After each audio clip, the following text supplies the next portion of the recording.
Hello viewers, welcome to Health Station. In this video, I'm going to talk about important nutrient to take in second trimester, that is 4th, 5th and 6th month of pregnancy. So let's proceed to the topic. Iron, omega-3 fatty acid, calcium, magnesium and vitamin D are important nutrients to include in your diet during second trimester. Iron and omega-3 fatty acid are important nutrients for all stages of pregnancy, but I have already discussed about them in my first trimester video. To know more about them, you can click the link in description box after watching this video. Let's look at how calcium, vitamin D and magnesium helps during pregnancy. First, we will look at calcium. Your developing baby needs calcium to make the bones and teeth. Calcium is also important for proper development of baby muscles, heart, nerves and hormones. Since mother will be supplying all the needed calcium to baby, it is important that you take enough calcium for both of you. If you do not consume enough calcium in your diet, your baby will still get all the calcium from your body, but it leaves very little calcium for mother.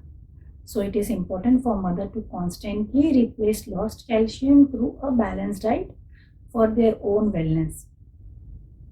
Calcium needs depend on age of mother.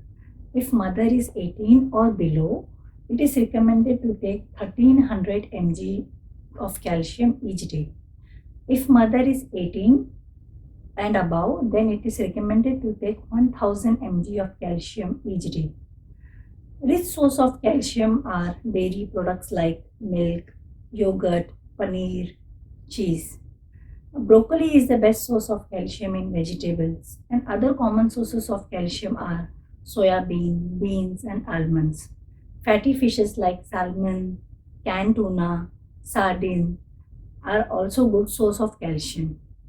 If you don't consume dairy products or you are lactose intolerant, then you can include calcium fortified foods like soya yogurt, tofu in your diet to get enough calcium for you and your baby.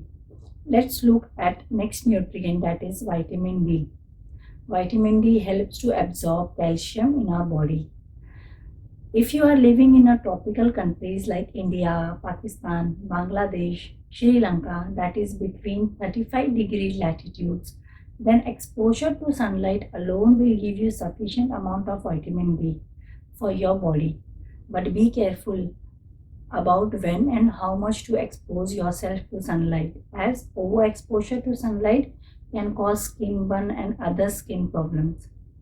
If you live in temperate zone or in cold countries, that is about 35-degree latitude, you may need to take vitamin D supplement and fortified and food rich in vitamin D along with exposure to sunlight to get enough vitamin D for you and your growing baby.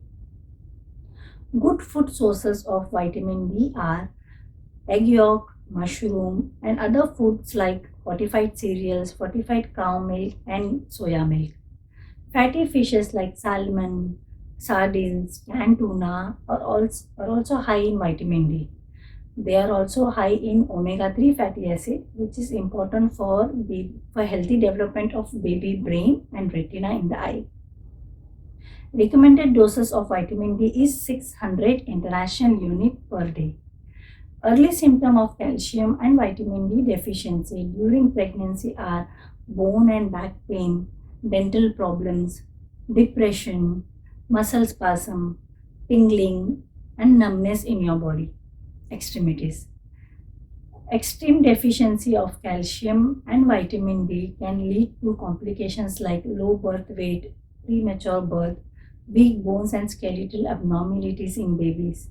For mother, it can cause leg cramps, high blood pressure, and increased chances of osteomalacia, where your bones become soft and which can lead to easy bone fracture. Lastly, let's look at magnesium. Magnesium is another important nutrient to take during pregnancy. Its deficiency can cause serious problems and complications during pregnancy. Magnesium helps to repair damaged tissues, helps to prevent muscle cramps. Magnesium and calcium work in tandem during pregnancy. Magnesium relaxes our muscle and calcium contracts our muscles. So by taking adequate magnesium and calcium can avoid premature contraction of uterus. It helps in regulating insulin, which controls blood sugar level in mother. Helps to prevent life-threatening complications like preeclampsia in mother. Adequate consumption of magnesium during pregnancy reduces the risk of cerebral palsy in the baby. Magnesium and calcium together help in development of baby's bone and teeth in the babies. Reduces the chance of SIDS, that is sudden infant death syndrome in babies. This condition creates problems in regulating body temperature of the baby. A rich source of magnesium are whole grains, green leafy vegetables, spinach, kale, and broccoli, beans, nuts and seeds, dry fruits like almond, raisins, cashews, and peanuts, fishes like mackerel and tuna, fruits like apple, grapefruit, and fig also contain magnesium. Magnesium dose changes based on the age of mother. For mother between 19 to 30 years, it is recommended to take 350 mg of magnesium per day. For mother aged 31 and above, it is recommended to take 360 mg of magnesium per day. For mothers aged 18 years and below, it is recommended to take 400 mg of magnesium per day. Early symptoms of magnesium deficiency are muscle cramps, insomnia, that is sleeplessness, nausea, vomiting, headaches, loss of appetite. Deficiency of magnesium can increase the risk of pregnancy loss, increase blood pressure, increase chances of preterm labor, increase chances of SIDS in infants, and preeclampsia in mother. Thank you for watching my video till the end. Bye bye. See you soon in my next video.